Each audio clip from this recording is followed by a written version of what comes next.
오늘 말씀의 제목은 지난 새벽에 이어서 내 지경을 넓히라 두 번째 시간을 함께 가지기를 원합니다. 우리 말씀의 제목을 한번 따라해 볼까요? 내 지경을 넓히라. 내 지경을 넓히라.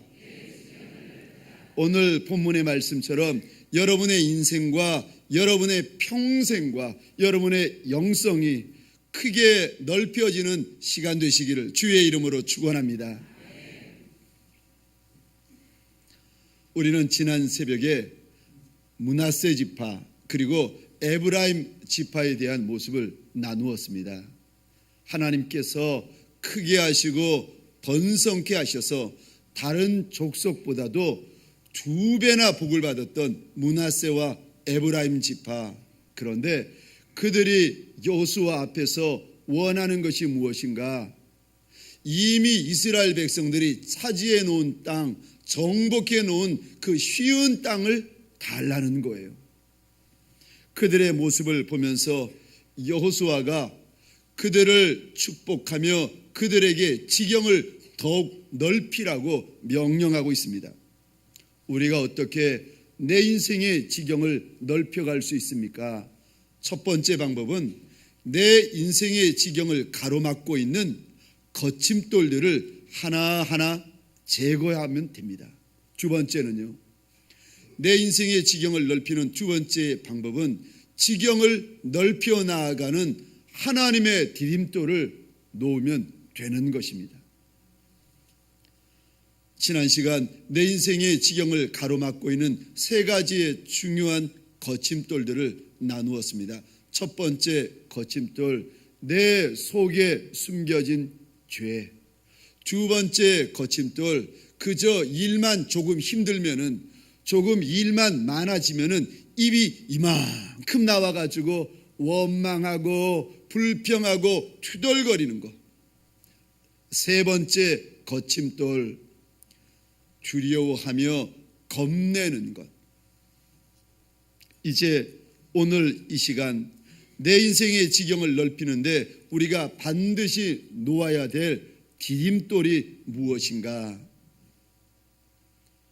내 인생이 넓어지고 내 평생이 넓어지고 내 영성이 정말 깊어지기 위하여서 우리가 반드시 놓아야 될 첫 번째 디딤돌이 있습니다. 그것은 말씀에 대한 온전한 순종입니다. 하나님께서 내 인생을 보시면서 오셔서 말씀하여 주시고 당부하여 주신 하나님의 말씀, 그 말씀에 대한 온전한 순종이요. 하나님께서 이스라엘 백성들 지금 광야 가운데 있는 그 인생에게 오셔서 말씀하십니다. 남으로는 신광야, 북으로는 헐몬산, 서로는 지중해, 동으로는 유브라데스 강까지 다 주었다 말씀하시는데, 그렇게 하나님께서 말씀하셨는데 지금 이스라엘 백성들의 모습이 어떠한가? 여호수아 18장 우리 2절과 3절 말씀입니다.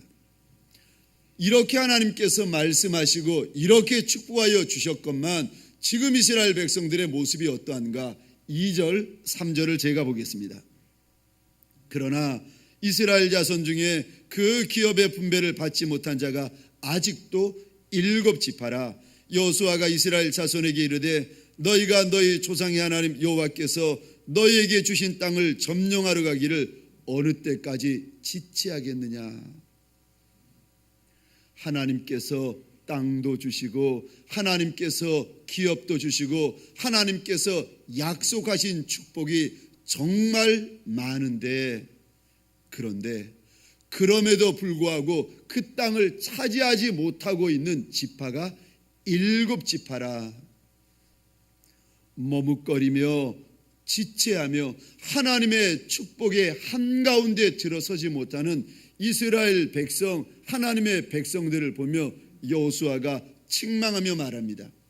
언제까지 말씀대로 순종하지 못하고 언제까지 머뭇머뭇 지체하며 있겠느냐? 사실 순종하지 못하는 인생에게도 순종하지 못하는 저만의 이유와 변명이 있습니다. 잘 기억하시기 바랍니다. 순종에도 이유가 있고 불순종하는 인생에게도 자기만의 이유가 있습니다. 순종 인생에게도 순종만 선택하는 자기의 이유가 있고 불순종 인생에게도 불순종만 선택하는 자기 나름대로의 이유가 다 있습니다. 그런데 기억하셔야 될 것이 순종 인생에게는 하나님께서 약속하시고 하나님께서 그에게만 주시는 축복이 있는 줄 믿으시기 바랍니다. 신명기 28장 1절입니다. 내가 내 하나님 여호와의 말씀을 삼가 듣고 내가 오늘 내게 명하는 그 모든 명령을 지켜 행하면 내 하나님 여호와께서 너를 세계 모든 민족 위에 뛰어나게 하실 것이라. 내가 내 하나님 여호와의 말씀을 청종하면 이 모든 복이 내게 임하며 내게 이르리니. 하나님의 백성들이 작고 연약하고 모자르고 때로는 지혜 없는 인생이라 할지라도 그래도 세계 모든 민족 가운데 으뜸될 수 있는 첫 번째 방법이 무엇인가?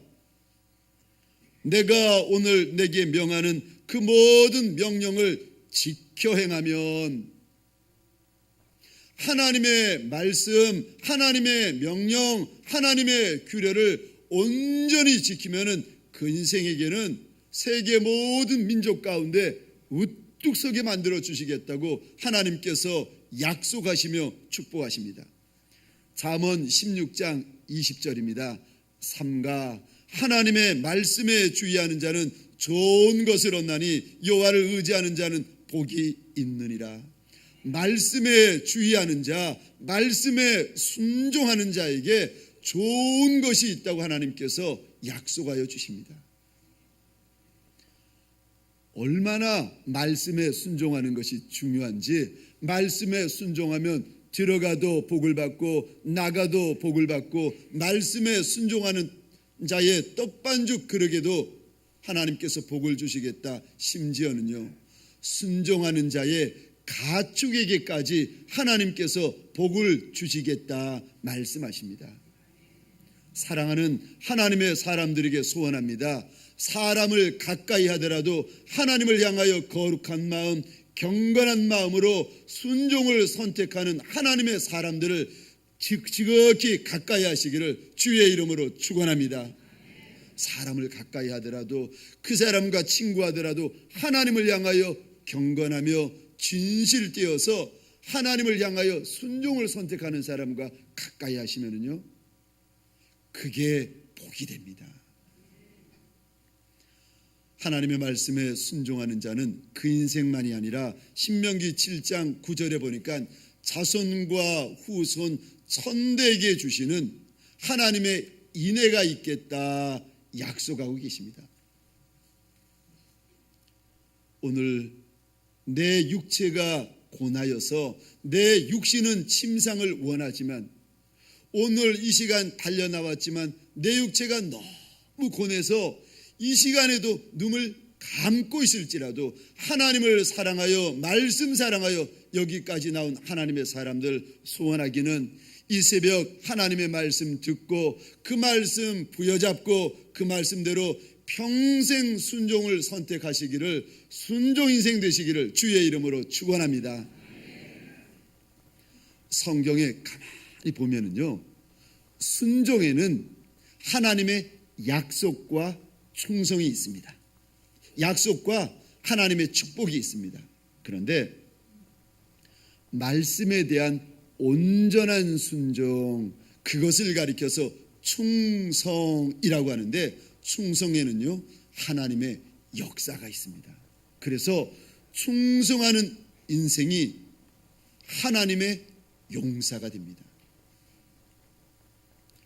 소원하기는 하나님의 사람들, 새벽 이슬 같은 하나님의 사람들에게 소원합니다. 순종 인생만이 아니라 평생 충성 인생 되시기를 주의 이름으로 축원합니다.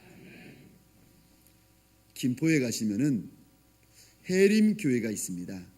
조그마한 교회인데 거기에 김 집사님이라는 분이 계세요.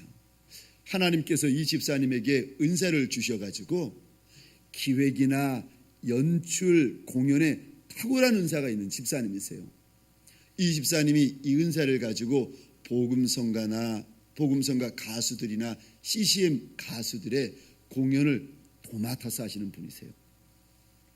이분이 어려서는 얼마나 힘들었는지, 얼마나 가난했는지, 이분의 어머님이 포장마차에서 떡볶이 팔아가지고 근근히 살아가시다가 어느 날 어느 분의 전도를 통해서 교회 나가시게 되고 예수님을 영접하게 되었습니다. 이분이 그리고 나서는요, 그 새벽에, 그 추운 새벽기도 마치고 나와서는 꽁꽁 원선을 가지고 어린 자녀들의 머리 위에 안수하면서 축복하면서 기도를 하시는 거예요. 그런데 정말 어머니의 그 소원과 기도처럼 자녀들이 하나같이 다 하나님의 복을 받았는데, 이 김 집사님, 하나님께서 복을 주셔가지고 하는 일이 너무 재미있고 너무 잘 되는 어느 날, 복음성가 가수, CCM 가수들의 행사를 도맡아서 하다 보니까 일은 잘 되는데 주일날마다 행사가 있으니까 도무지 내 신앙, 내 예배는 제대로 지켜지지가 않는 거예요. 일과는 반대로 신앙은 자꾸 떨어지는 겁니다. 그러던 어느 날 지방 공연이 있어서, 그날도 지방 공연 가기 몇 시간 전인데 너무 가슴이 뻑뻑해가지고 그저 가까운 동네 병원에 잠깐 갔다가 지방 공연 가야지 해가지고 들렸는데, 의사 선생님이 엑스레이를 찍어 보시더니요, 큰일 났다는 거예요. 아니 선생님, 이렇게 해가지고 어떻게 지금까지 사셨느냐고. 알아보니까 폐가 구멍이 뻥뻥 뚫려 있는 폐 기흉이라고, 한쪽 폐가 다 망가져 있는 거예요. 그리고 나머지 한쪽 폐로 간신히 숨을 쉬면서 지내고 있는 겁니다.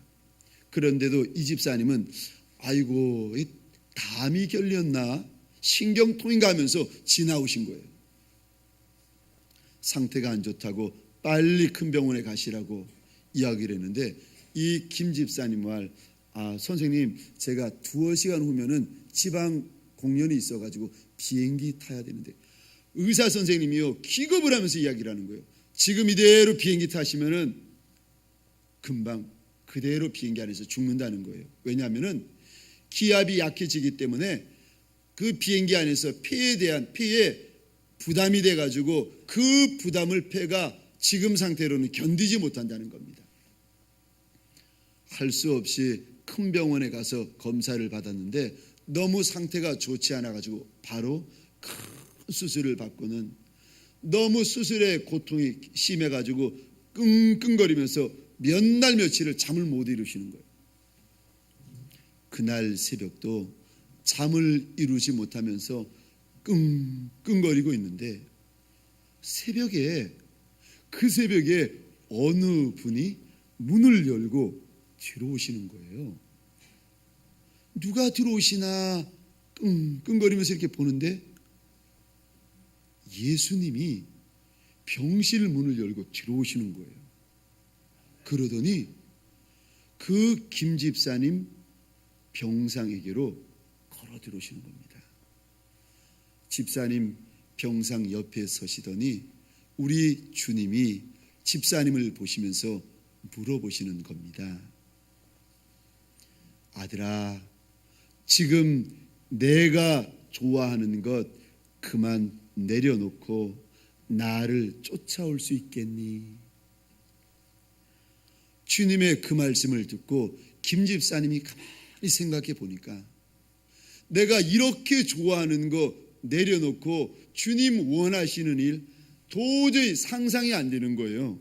그리고 더구나 주님 쫓아가면은 앞으로 얼마나 고생하게 될지 이게 겁이 나는 겁니다. 그래가지고 예수님에게 이렇게 말씀을 드렸대요. 주님, 지금 말고요, 이 다음에 시간 나고 여유 있으면은 그때 쫓아갈게요. 집사님이 그런 고백을 하자 우리 주님께서 고개를 푹 숙이시더니 힘없이 병실문을 걸어 나가시더래요. 그런데 주님께서 고개 숙이시고 걸어 나가시는 그 모습을 보면서 김 집사님의 마음이 얼마나 죄송하고 아프던지, 그때부터 2시간이고 3시간이고 이 김 집사님이 통곡을 하는데 간호사가 와도 안 되고 의사 선생님이 만류해도 안 되는 거예요. 나중에 이분이 이렇게 통곡했던 이유를 설명하시는데, 옆에 있던 환자분이 의사 선생님에게 하는 이야기를 들은 거예요. 무슨 이야기를 하는가 하면은 새벽에 옆에 환자분도 엎치락 뒤치락 거리면서 잠을 자지를 못하고 있었는데 새벽에 웬 남자분이 김 집사님에게 문병을 오더라는 겁니다. 그리고 몇 마디를 나누고 나서는 그 남자분이 고개를 푹 숙이고 나가더라는 거예요. 김 집사님의 고백입니다.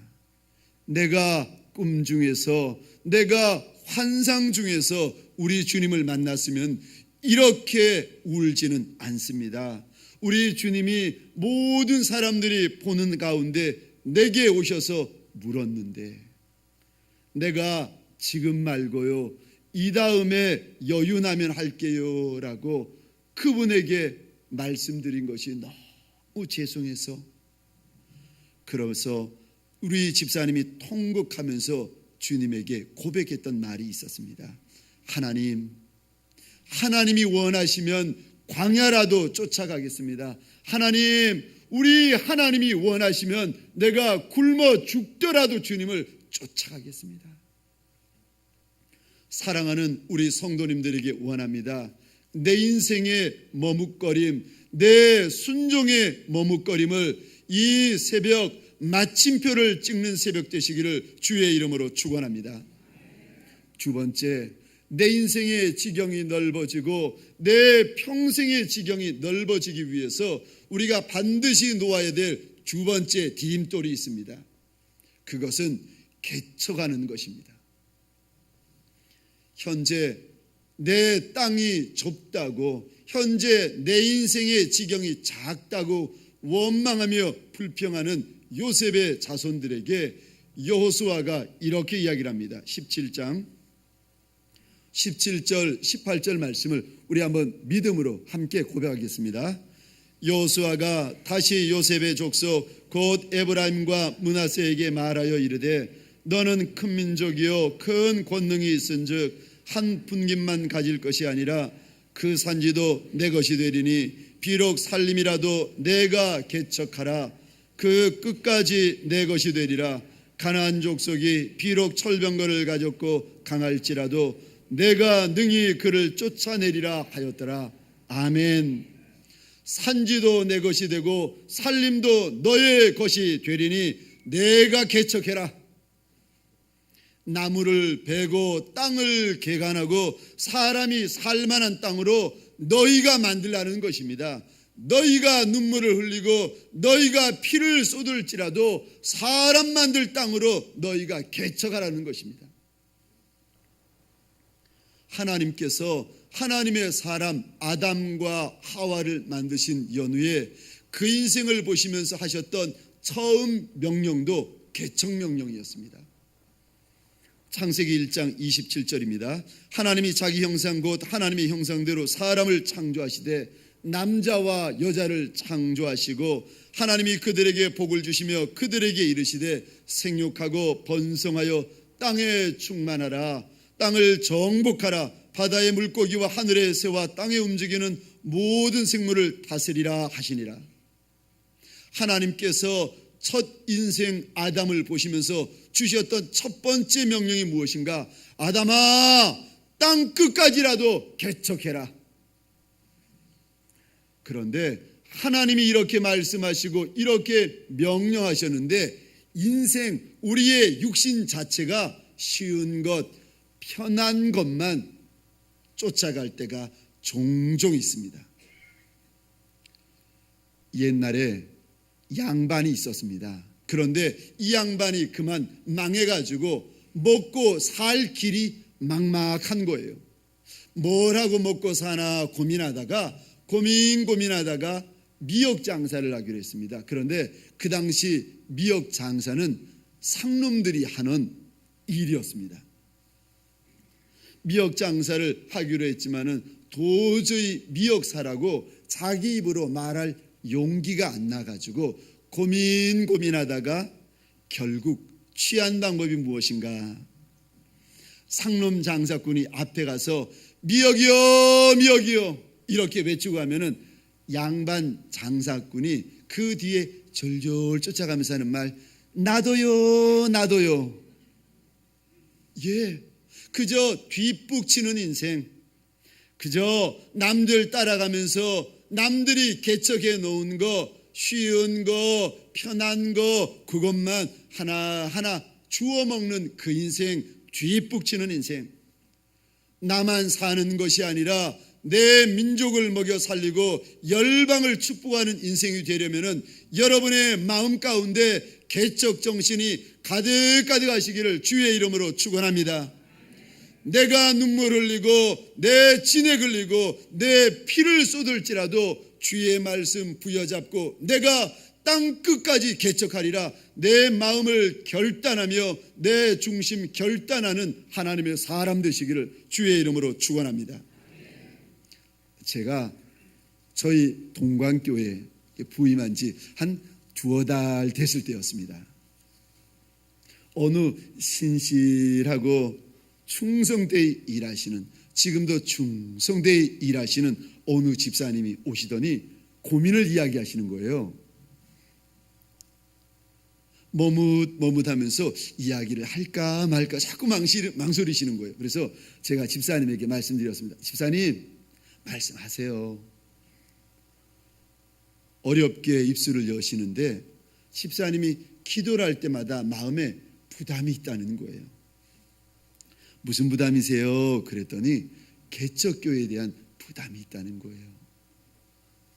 우리 교회가 이만큼 크니까 이제 그만 개척교회 가서 돕고 싶다는 거예요. 제가 그 말을 들으면서 속으로 하나님 앞에 계속 기도를 했습니다. 그리고 이렇게 말씀드렸어요. 한마디로 말씀드렸습니다. 집사님, 개척교회 가세요. 그랬더니 그 신실한 집사님 그런데 목사님, 아무 개척교회나 가세는 안 될 것 같아서 고민이라는 거예요. 개척교회도 믿을 만한 개척교회, 좋은 개척교회 가고 싶은데 그게 쉽지 않다는 거예요. 그제서야 제가 이렇게 말씀을 드렸습니다. 집사님, 제가 사실 우리 동관교회 올 때 하나님 앞에 약속한 것이 있습니다. 하나님, 제가 동관교회 2대 후임 목사만이 아니라 두 번째 개척 목사 되게 하여 주옵소서. 하나님 앞에 소원하고 약속하고 왔습니다. 집사님, 다른 생각 마시고 우리 동관교회에서 저와 함께 두 번째 개척 시대를 열어 가십시다. 제가 생각을 해보니까 교회를 개척하신 목사님의 영성과 그 후임자 2대, 3대, 4대 후임 목사님의 영성은 전혀 다릅니다. 개척하신 장로님의 영성과 2대, 3대, 4대로 내려가는 장로님의 영성이 또 달라요. 1대 개척하신 목사님은 한 영혼을 사랑하고 그 한 영혼에게 생명 거는데, 그래서 교회를 크게 부흥시켜 놓고 일궈 놓으면은 2대, 3대, 4대 후임 목사님은 가만히 보니까 마음의 자세가 1대 목사님과 다른 거예요. 영성이 1대 목사님과 다른 거예요. 1대 목사님은요, 아예 생명을 걸어버립니다. 죽으면 순교고 살면 역사고 아예 목숨을 거는데, 그 대수가 내려가면 내려갈수록 헌신도 달라지고 충성도 달라지고, 그래서 제가 그 모습을 보면서 내가 이대로 2대 후임 목사로 가면은 이 목사야 큰일 난다. 그래서 내가 두 번째 후임 목사가 아니라 두 번째 개척 목사로 가서 하나님이 주시는 힘과 능으로 하나님의 교회에 생명 걸고 하나님의 양떼들에게 내 눈물, 내 진액, 내 생명을 깨트려야 된다. 하나님 앞에서 작정하며 왔습니다. 개척의 영성과 후임의 영성은 다릅니다. 개척자의 자세와 후임자의 자세는 정말 달라요. 혹시 옛날의 신파극인데 이수일과 심순애를 아십니까? 이수일과 심순애를 보면은 아주 유명한 대사 한 대목이 있습니다. 이 대사 정도는 다 외우셔야 됩니다. 떠나가는 심순애를 보면서 이수일이 이렇게 외칩니다. 순애야, 김중배의 다이어가 그렇게 좋더냐? 그 유명한 대사를 아십니까? 순애야, 김중배의 다이어가 그렇게 좋더냐? 만일 우리가 이 땅에서 편한 것, 쉬운 것만 선택하며 그거 좋아하면서 평생 살아가다가 우리 주님 앞에 서는 날 우리 주님께서 이렇게 말씀하실 것입니다. 아들아, 세상에 편한 것이 그렇게 좋았더냐? 세상에서 쉬운 것이 그렇게 좋았더냐? 중국 내지 선교의 개척자 허드슨 테일러가 이렇게 이야기를 합니다. 많은 그리스도인들이 자기의 가진 부족한 것, 연약한 것만 보고 어려움을 미리 계산해서는 마음이 연약해져서 시도조차 하지 않는 채로 실패하는 삶을 산다. 내 작은 거 보고 문제 크고 어려운 것만 계산하다가 결국은 시도하지도 않고 개척해 보지도 않은 채로 그저 실패로 끝나는 삶을 산다. 많은 사람들이 믿음의 결단을 내리지 못한 채로 믿음 생활, 신앙 생활 하고 있습니다. 그저 내가 가지고 있는 작은 땅, 작은 지경, 작은 영성을 바라보면서 투덜거리며 원망하며 불평하며 살아갑니다. 여호수아는 이런 므낫세, 이런 에브라임을 보면서 18장 3절에서 이렇게 책망합니다. 너희가 너희 조상 하나님 여호와께서 너희에게 주신 땅을 점령하러 가기를 어느 때까지 지체하겠느냐? 오늘 이 시간 하나님 앞에 달려나온 하나님의 사람들, 하나님의 거룩한 군대된 이들에게 소원합니다. 예수 그리스도의 이름으로 내 인생을 개척하고 예수 그리스도의 이름으로 내 평생을 개척하고 예수 그리스도의 이름으로 우리 동강교회 두 번째 개척 시대를 열어가시기를 주의 이름으로 축원합니다. 여러분의 인생이 열방을 축복하고 여러분의 인생이 내 민족을 먹여 살리는 아비와 어미들이 되시기를 다시 한번 주의 이름으로 축원합니다. 우리 동강교회가 내 민족의 지성소가 되고 우리 동강교회가 내 민족의 예루살렘이 되기를 주의 이름으로 축원합니다. 말씀을 마치겠습니다. 내 인생, 내 평생의 지경이 넓어지려면 어떻게 하여야 됩니까? 첫 번째로 말씀에 대한 순종, 말씀에 대한 온전한 충성을 선택하셔야 됩니다. 두 번째요, 어떤 어려움이 있고 어떤 난관이 있을지라도 예수 그리스도의 이름으로 땅 끝까지라도 개척하리라 하는 개척 정신이 있을 때 내 지경이 넓어지고 내 영성이 넓어지는 줄 믿으시기 바랍니다.